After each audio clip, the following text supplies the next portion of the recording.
Some men snap. They flip tables, raise their voices, make scenes that end up on somebody's phone and eventually on the internet for strangers to dissect over breakfast. I am not that man. My name is Michael Anderson. I am 53 years old. I manage warehouse logistics in Columbus, Ohio.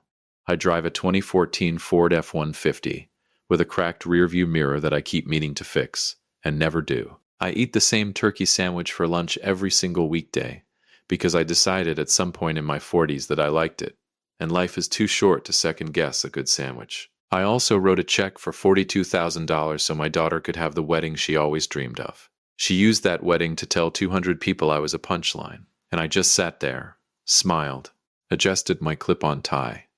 I didn't know then that the most satisfying moment of my entire life was less than 30 minutes away.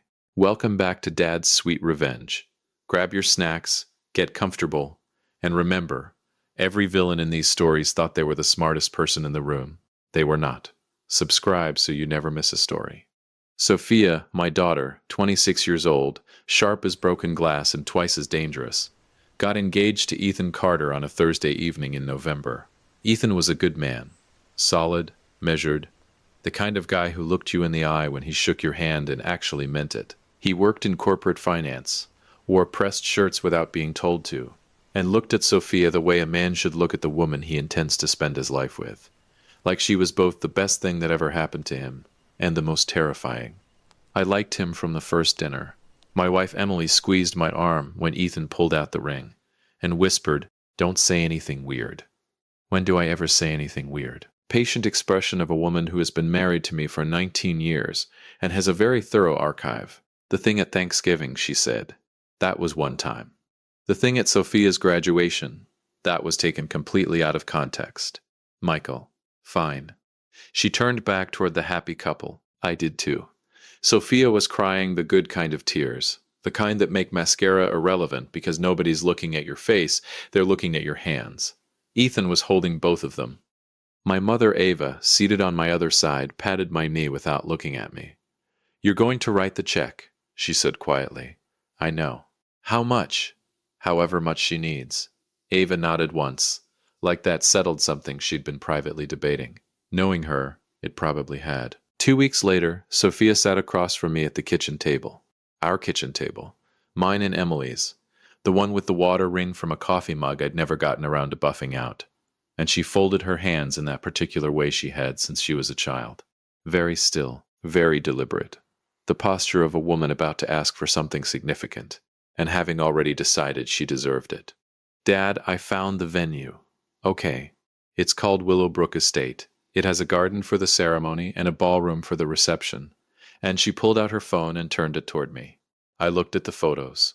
Rolling green lawns, white pavilion, enormous windows overlooking a sculpted garden, the kind of place that made you feel underdressed in the parking lot. "How much?" I asked. $38,000 for the venue and catering together. I did the math without showing it on my face. $38,000 was almost exactly what sat in the account I'd been quietly building since Sophia was 12 years old. The account I'd never told her about. The one I started the year after Emily and I got married, when I sat down one Sunday morning with a yellow legal pad and wrote at the top, "Things I want to make sure of." Sophia's future was the first item on the list. "I can do it," I said. Her composure cracked, just for a second, but I saw it. The little girl who used to fall asleep on the couch watching cartoons was right there behind the carefully constructed adult face, and she was so relieved she almost couldn't stand it. She came around the table and hugged me with both arms. "Thank you, Daddy." She hadn't called me that in years. I hugged her back and didn't say anything because some moments don't need commentary. I added $4,000 for flowers and a DJ. $42,000 total. I handed her the check inside a birthday card because it was the only envelope in the house. She laughed at the card. I laughed too. Emily found me in the kitchen afterward, washing out my coffee mug. "You used the whole account," she said. It wasn't a question. Yeah, then. Good. That was it. That was Emily. 19 years of marriage, and she still had the ability to say exactly the right thing in exactly the fewest possible words. I didn't know then what that check would mean by the end of April. Here's something you should understand about Sophia and me, before we get to the part where things fall apart. We love each other. I want to be precise about that because what happens later could make it sound otherwise. And it isn't otherwise. It's just complicated in the particular way that fathers and daughters can be complicated when there's been a divorce involved. And a lot of miles in a story one of them has been telling herself for longer than she realizes. Sophia's mother and I split when Sophia was 14. What matters is that after the divorce, Sophia lived with me in Columbus during the school year and spent summers with her mother, who had moved to a bigger city and built a bigger life with a bigger house and a man with a more impressive job title. I'm not bitter about that. I understood it. People make their choices and build their lives, and sometimes those lives look very different from the lives they left behind. What I didn't fully account for was what it does to a child to grow up measuring two households against each other. My household was a 3-bedroom ranch in a quiet neighborhood. Barbecue on Sundays. The F-150. Friday nights watching whatever game was on. Emily's cooking, which was legitimately extraordinary but would never photograph well for social media. Comfortable. Predictable. Mine. Her mother's household, from what Sophia described over the years, involved vacations to places I'd need to look up on a map, and dinner parties in a kitchen that had been professionally renovated twice. I didn't resent any of it. What I didn't see, what I was too close to notice, was that Sophia had quietly started categorizing me, filing me under a specific label. Working class dad. Simple man. The one you visit out of love, not aspiration. By her mid-20s, she'd developed this way of talking to me. Not cruel, not yet. More like patient. Like I was a beloved old appliance that still functioned but required gentle handling. She'd correct things I said at dinner, not because they were wrong, but because she had a more sophisticated version. She'd explain things to me in the careful cadence of someone speaking to a person who might not quite keep up. Emily saw it before I named it. She manages you, Emily said one night. Not unkindly, just factually, the way she said hard things. She's assertive. She interrupted you 4 times at dinner, Michael. She's passionate about the topic. Emily looked at me, the long, knowing look of a woman who has the full picture and is deciding how much of it to share at once. You gave her $42,000, she said. And she still talks to you like you need supervision. I didn't have an answer. I turned off the lamp and went to sleep. But the sentence stayed with me like a splinter. Small, invisible, persistently present. I didn't know yet just how right Emily was about to be proven, or how publicly. The wedding was the last Saturday of April. A warm evening, the sky doing that particular thing it does in late spring, where the light goes golden before it goes dark, and everything looks slightly more cinematic than it actually is. Willowbrook Estate was everything the photographs had promised, and then some. The garden ceremony was set under a white pavilion strung with lights. The ballroom was all tall windows and candlelight and floral arrangements so elaborate, I briefly wondered if I'd underfunded the flowers. 200 guests filled the space.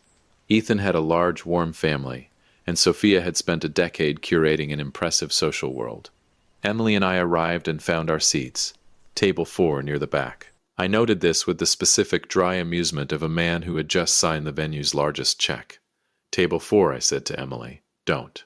I'm just noting the location. I know what you're noting. Don't. I sat down. She sat beside me, beautiful in the deep burgundy dress she'd bought on sale, and hemmed herself on our kitchen table 3 nights before the wedding. I told her she looked incredible. She told me my tie was crooked. It's a clip-on, I said. It doesn't go crooked. And yet, my mother Ava found us just before the ceremony began, and settled into the seat on my other side, already emotional, already reaching for my arm. She's going to be beautiful, Ava said. She is, I said. You look like you might cry. I won't. Your father cried at every wedding he ever attended. I know. I was there for most of them. She patted my arm and faced forward. The music began. Sophia walked down the aisle and I was right. She was beautiful. The dress was something I couldn't have described technically, but understood immediately. She looked like herself, fully realized the best version. Ethan Carter stood at the end of the aisle, and when he saw her his face did something unguarded and genuine, and I thought, good, that's the right reaction. That's the man I said yes to. He cried during the vows, the good kind of crying, the kind that makes you respect a man rather than worry about him. I did not cry. I had decided I wouldn't, and I have very good discipline about the things I decide. The reception opened at 6. The ballroom filled fast. Dinner was served at 7. Prime rib and salmon, both excellent. I had the prime rib. Emily had the salmon. My mother Ava had both, which I respected enormously. At table 3, directly beside us, sat Mr. Thompson, Ethan's direct supervisor at Meridian Capital. He was mid-50s, silver-haired, the kind of man whose watch told you his tax bracket before he said a word. He arrived with quiet authority, and settled in with the ease of someone accustomed to being the most significant person in most rooms. I noticed him. I did not think much about him. Not yet. I didn't know what he was carrying. The toasts began around 8. Ethan's best man went first. Energetic, slightly nervous, 3 inside jokes that landed for about 8 people and a toast that landed for everyone. Fine. Good. Normal wedding material. Then Jessica stood up.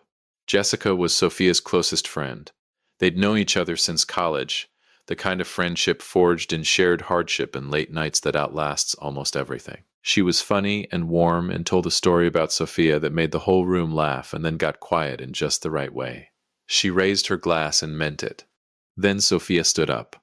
I want to say I felt something shift, some animal instinct, some cold forewarning. But honestly, I didn't. I was just a father watching his daughter pick up a microphone at her own wedding, and I was proud, and I thought, this is the moment I'll remember most. I was right about that, just not for the reason I expected. I want to talk about family, Sophia began. Her voice was clear and confident. She'd always been a composed speaker. Even as a kid, she'd never been rattled by an audience. Because family is complicated, isn't it? Warm laughter, knowing nods. I grew up between 2 worlds. She smiled out at the room. My mother gave me ambition. She showed me what it meant to want more, to reach further, to refuse to accept the ceiling you were handed. Appreciative murmurs. I was still smiling, still proud. And then there was my dad. She looked at me. My dad is a warehouse manager. He drives a truck that's older than some of the people in this room. Light laughter. I kept smiling. He wore a clip-on tie to my wedding. Louder laughter. I glanced down. Guilty as charged. I'd never learned the real kind and had reached a point in my 40s where I decided this was a character trait rather than a deficiency. Growing up, my dad's idea of a big vacation was a long weekend at a state park. His idea of fine dining was a chain restaurant where they bring you bread before the meal. She paused, letting the chuckles build. He's a simple man. A very, very simple man. Something changed in Emily's hand on the table beside mine. Her fingers found my wrist. I kept the smile. Because I was certain, I knew where this was going. The self-deprecating setup was just the runway. Any moment now she'd pull the pivot. But this simple man was always there. But this simple man showed me what really mattered. That was the template. That was the move. Sophia didn't make the move. I've had to come to terms with my roots, she continued pleasantly. We don't choose where we come from. We don't choose our circumstances. We only choose what we do with them. She smiled at Ethan with a warmth that was entirely genuine. And I am so grateful to be building something new, something better. She raised her glass. To Ethan's family, who showed me what ambition looks like when it's inherited. To Jessica, for 11 years of friendship that made me who I am. And to everyone in this room who helped make today possible. She did not say my name. She did not mention the check. The room applauded, and a few people near us did the quick, uncomfortable glance. The one people do when they've witnessed something slightly cruel and can't process it fast enough to respond. I saw it at the table to the right. I saw it in the careful stillness of my mother Ava beside me. Emily's hand was a vice around my wrist. I took a sip of water. I was not going to flip a table. I was not going to stand up and announce to 200 people that I had written a $42,000 check and received a punchline in return. I was not going to cry, or shout, or make my daughter's wedding the night her father made a scene. I just sat there, smiled, adjusted my clip-on tie, and I did not notice, not yet, that Mr. Thompson at table 3 had gone completely, unnervingly still. Here is what I have learned about quiet people over 53 years. The world underestimates them systematically and pays for it eventually. Sophia had spent years underestimating me. What she hadn't accounted for was that the room contained a man who knew something the rest of them didn't. A man who had been sitting 12 inches to my left all evening, eating his prime rib, carrying 11 years of information like a card in his breast pocket, waiting, without even knowing he was waiting, for the moment to play it. Mr. Thompson set down his wine glass. He leaned slightly toward the woman beside him and said something quiet. She looked at him with wide eyes and nodded once. Then he pushed back his chair and stood up. He was unhurried, completely, almost unsettlingly calm, the way men are calm when they have nothing to prove and have simply decided something needs to be said. He walked to the front of the room. The DJ, confused, handed him the microphone without being asked. "I apologize for the interruption," Thompson said. The room quieted immediately. There was something in his voice that made rooms do that. "My name is Thompson. I'm Ethan's direct supervisor at Meridian Capital, and I've had the genuine pleasure of watching this young man build a career worth watching." He nodded once at Ethan, who looked simultaneously grateful and bewildered. "But I'm not standing up here to talk about Ethan." A pause, long enough to matter. "I'm standing up here because I heard a name tonight that I was not expecting to hear, and I've sat with it for about 20 minutes, and I've decided I cannot in good conscience stay in my seat." Still smiling. She probably thought this was another toast, another tribute, another perfectly choreographed moment in her perfectly choreographed evening. "Michael Anderson," Thompson said. 200 heads turned. I sat very still. "When the father of the bride was introduced to me earlier this evening," Thompson continued, "I almost couldn't finish my dinner, because I know that name. I have known that name for 11 years, and I have been trying to place it all night, and about 20 minutes ago during that speech it clicked. 11 years ago, a logistics routing system called Anchar entered the market. It was licensed quietly, sold quietly, and eventually acquired twice over. I was on the board of the company that made the second acquisition." He let that settle. "Anchor was, and I want to be precise here because I've worked with a great many systems in 25 years. Anchor was one of the most elegant pieces of operational architecture I have ever encountered. Genuinely. We deployed it across 11 distribution networks. It employed efficiencies that our own engineers spent 2 years trying to reverse engineer before they finally just accepted it and built on top of it." He looked at me directly. The man who designed and built Anchar from scratch, on his own time, on his own initiative while working a full-time job, is sitting at table 4, in a clip-on tie. Let me tell you what Anchar was and why I never told Sophia about it. I built it over 4 years, starting when Sophia was around 15. Nights and weekends, a second-hand laptop, every textbook and logistics paper I could get from the Columbus Public Library. It wasn't glamorous. There was no founding moment, no eureka, no investor meeting in a glass-walled conference room. It was just a man who understood from 14 years of warehouse work that the way goods moved through distribution systems was deeply unnecessarily inefficient, and who believed stubbornly that he could model something better. I called it Anchor because I needed a name for the files, and that was the word that came to me at 11:30 on a Tuesday night, and I never changed it. I licensed it to 3 regional distributors in Ohio in the first year. Modest revenue. The system worked. Word got to the right people. In year 3, a Pittsburgh logistics firm bought the licensing rights outright. I made enough to pay off my house and fund the account I'd eventually use for Sophia's wedding. In year 4, the full intellectual property, Anchor itself, every component, was acquired by a national supply chain company. I signed the paperwork on a Wednesday morning and drove to a chain restaurant afterward, because I felt like celebrating in exactly the way I felt like celebrating, and nobody else was involved. Then I went back to the warehouse on Monday. I never told Sophia. I have thought carefully about why, and the honest answer has a few layers. One layer is that the money was just money. It didn't change who I was, and I'd already decided who I was. A simpler layer is that I was a father raising a teenager, and announcing a business deal felt like exactly the wrong energy for that season of our lives. But the deepest, truest layer, the one I admitted to myself only much later, was that I was afraid. Not of her dismissing it, of her reducing it, of watching her absorb the information and file it under the wrong heading. I didn't want Anchor to become evidence in a case she was building about who I should have been. I wanted it to stay mine. So it stayed mine. What I did not know, what I had absolutely no way of knowing, was that Anchor had been acquired a second time, 3 years after my sale. That it had been scaled, developed, and integrated into a national logistics framework. That it was now a foundational component of systems used by Meridian Capital's portfolio companies. That the man sitting 12 inches to my left had been on the board of the company that made that second acquisition. That he knew exactly what it was. That he knew exactly who had built it.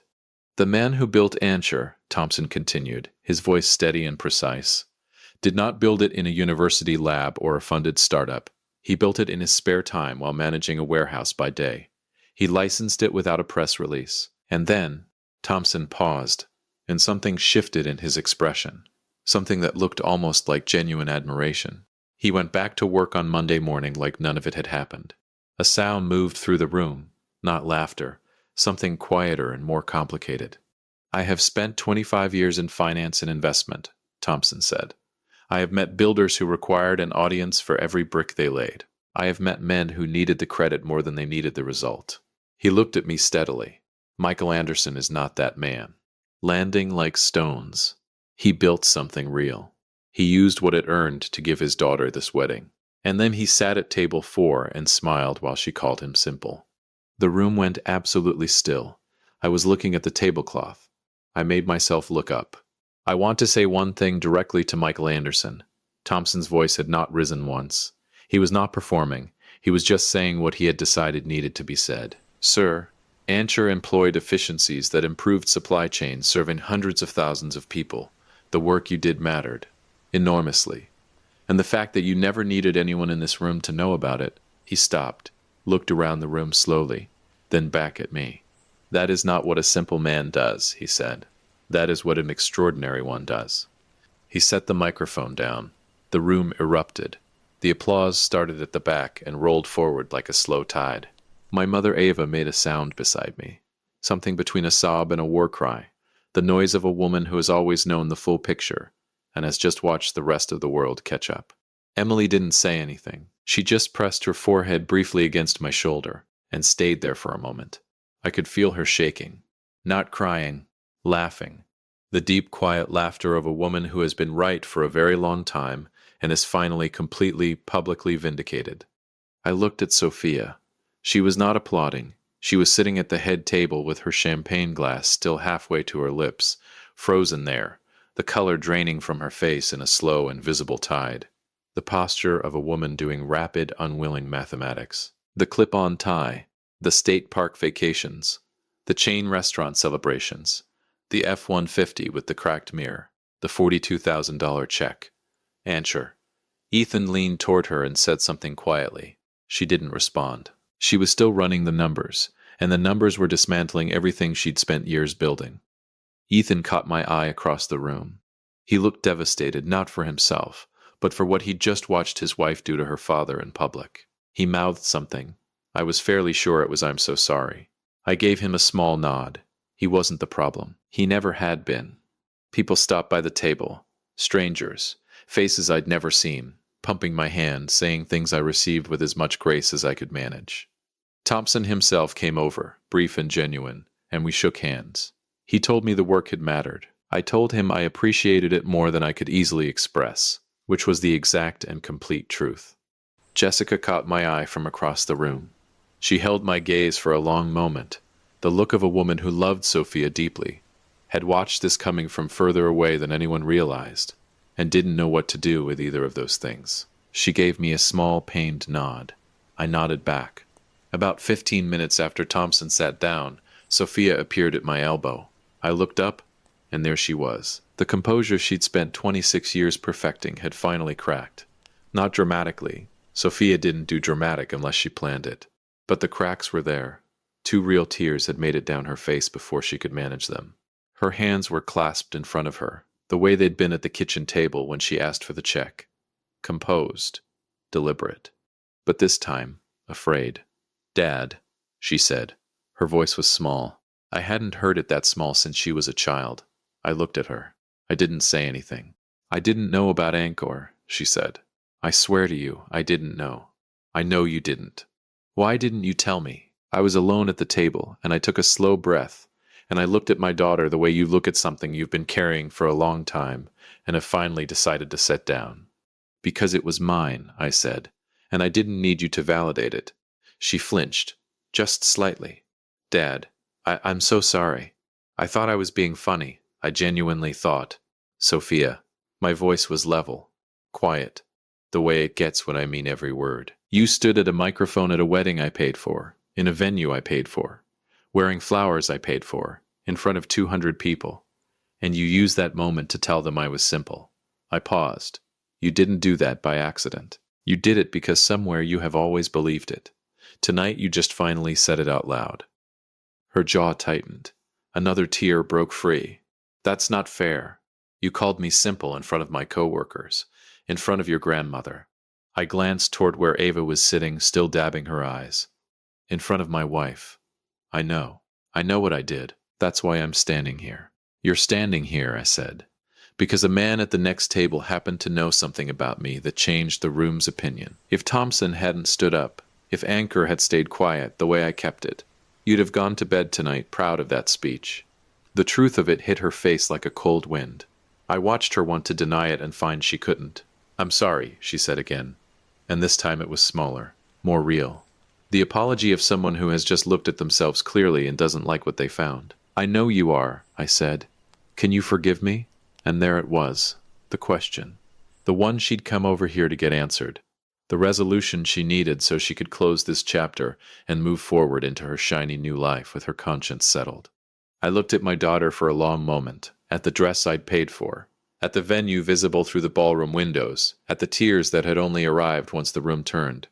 No, I said. The word landed quietly. No heat, no raised voice. Just a door, closing. She blinked. What?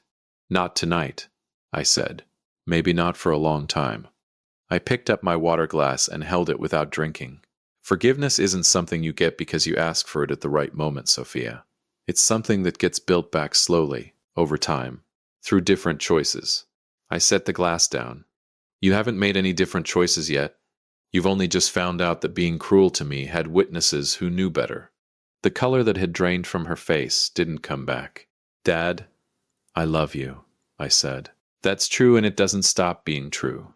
But love and forgiveness are two different things, and you don't get to decide the timeline on the second one just because you're ready to move on. I straightened my clip-on tie. Enjoy the rest of your wedding, sweetheart, I said. Ethan's a good man. Be good to him. And I walked away from the table. Thompson caught me near the exit, just inside the lobby, while Emily went ahead to get her wrap from the coat check. He extended his hand. I shook it. I hope that wasn't overstepping, he said. You mean publicly revealing my career history to 200 people at my daughter's wedding? He held my gaze, unsure. It wasn't, I said. Thank you. I mean that. He nodded, visibly relieved. Answer deserved to be said out loud at least once. I've owed that to the work for 11 years. How did you even remember the name? Because it was that good, he said simply. You don't forget architecture that clean. Our engineers talked about it for years. He tilted his head slightly. She didn't know. No. Does that bother you? That she spent all this time not knowing? I considered that honestly. It would have bothered me more if she'd known and still done it, I said. Thompson was quiet for a moment. Then, what did she say when she came over? She apologized. And I told her I couldn't forgive her. Not tonight. He looked at me steadily, not with surprise. More like recognition, the look of a man who has watched enough of life to understand what that kind of decision costs. She's going to come back, he said, when the dust settles. She'll want to fix it. Maybe, I said. But wanting to fix something and actually fixing it are two different things. She's got a lot of ground to cover before we get there. I put on my jacket. If we get there. When you're ready to stop being quiet about what you built, he said, call me. No pressure. Just the option exists. I took the card and put it in my pocket. Emily appeared at my elbow, wrap over her shoulders, reading my face the way she'd been reading it for 19 years. Ready? She said. Yeah. We walked out into the April night. The air was cool and clean, and the parking lot was quiet, most of the guests still inside. Our footsteps were the only sound until we reached the F-150 and I unlocked it, and we both got in. Emily didn't speak until I started the engine. She came over, she said. She did. What did she say? I told her I loved her, and that I couldn't forgive her. Not tonight. Emily was still for a long moment. The heater ran. The dashboard lights glowed orange. Good, she said quietly. You're not going to tell me I was too hard on her? No. You're not going to say she's young. She made a mistake. Michael. Emily turned to look at me directly. She rehearsed that speech. She chose every word. She stood at a microphone you paid for and told 200 people her father was someone to be pitied. Her voice didn't rise. It just got more precise. She didn't trip and fall into that. She walked there deliberately, and she would have walked away clean if Thompson hadn't been in that room. I pulled out of the parking lot. She cried. I said. She got caught, Emily said. And then she got scared, and then she cried. That's not the same as understanding what she did. She paused. Maybe one day she'll get there. But that's her work to do, not yours.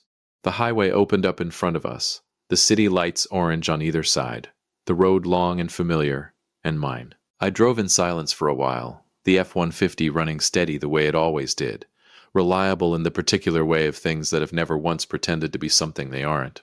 I thought about a second-hand laptop and a public library, about $42,000 in a birthday card envelope, about a speech delivered with a pleasant smile to a room full of people who laughed at the right moments. I thought about the look on Sophia's face when I said no. Not anger, not satisfaction, just the particular quiet of a man who has finally, completely, put something down. Some weights, I thought, you carry because you love the person, and some weights you set down for exactly the same reason. Sophia called on a Tuesday morning in October. I was at my desk. The coffee was bad. The morning was quiet. I looked at the name on my phone for a long moment. Then the following Monday. Each time I watched the phone, and each time I let it ring. Not because I was performing. Not to make a point. But because I had nothing to say yet that was worth saying, and I'd lived long enough to know the difference between a wound that had healed and a wound that had just stopped bleeding. The voicemails accumulated. I didn't delete them. I didn't listen to them either. Ethan texted me in November. A short, careful message. Michael, I know things are difficult right now. I want you to know I'm sorry for my part in not seeing what was happening. Sophia is working on it. She's really working on it. I read it twice. I respected him for sending it. I didn't respond. My mother Ava called me every Sunday, as she always had, and we talked about the warehouse and the truck and what Emily was cooking. One Sunday in December, she said quietly, "She called me, you know." "Sophia." "I know. She asked me to talk to you." "I figured." "I told her," Ava said, "that you'd come around when you were ready and not a moment before. That's always been who you are." "What did she say?" she cried. Ava said, "Good." I laughed despite myself. Emily and I had Christmas quietly that year. Just the two of us, which suited us both. I cooked the turkey badly, as I had every Christmas for 19 years. And Emily fixed it without comment, as she had every Christmas for 19 years. We watched a game, and she fell asleep on the couch, and I put a blanket over her and sat in the quiet house thinking about the year. Thompson called in January. Not about a job, just to talk, which surprised me. He'd been thinking about Anshore again, he said. About the second-generation systems built on top of it. There were conversations happening at Meridian Capital about a new initiative, and my name had come up not from him but from one of their architects who'd been living inside the Ancor framework for 5 years, and wanted to talk to the person who originally built it. We talked for an hour. It was the best professional conversation I'd had in years. In February, I listened to Sophia's voicemails, all of them, sitting in my truck in the warehouse parking lot on a Tuesday lunch break with my turkey sandwich untouched on the seat beside me. The first few were formal, practiced, the cadence of someone who had rehearsed. "Dad, I know I hurt you. I know I was wrong. I want to talk when you're ready." The later ones were different. The one from November, 11 weeks after the wedding. "Dad, I keep thinking about what you said, that I only apologized because Thompson was there. And I keep trying to prove to myself that that's not true. And I can't." A long pause. "I can't prove it's not true. And that's the most honest thing I've told you in a long time." The last one, from 2 weeks ago. "I'm not calling to ask for anything. I know I don't get to set the timeline. I wanted you to hear my voice. I wanted you to know I'm still here." Another pause. The sound of someone gathering themselves. "I understand if the answer is still no. I just needed you to know that I understand why." I sat with that for a long time. Then I put the truck in gear, drove back into the lot, and went back to work. I didn't call her back. Not yet. Maybe not for a while. Maybe not ever. I genuinely didn't know. What I knew was that forgiveness, real forgiveness, wasn't something I was going to manufacture to make someone else comfortable. It would come when it came, if it came, on its own timetable and no one else's. Until then, I had my warehouse, my turkey sandwich. My wife, who was right about most things and had the patience of a woman who had long ago decided I was worth the trouble. I had my truck, which started every morning without complaint, and never once pretended to be something it wasn't. And I had Anchor, still out there, humming quietly inside 11 distribution networks, doing what it was built to do, not asking for anyone's recognition. Just like its builder. Some men flip tables when they've been wronged. I just close the ledger and go back to work. If you like this story, join our community by hitting that like button and subscribing for more real, raw, and family-centered stories.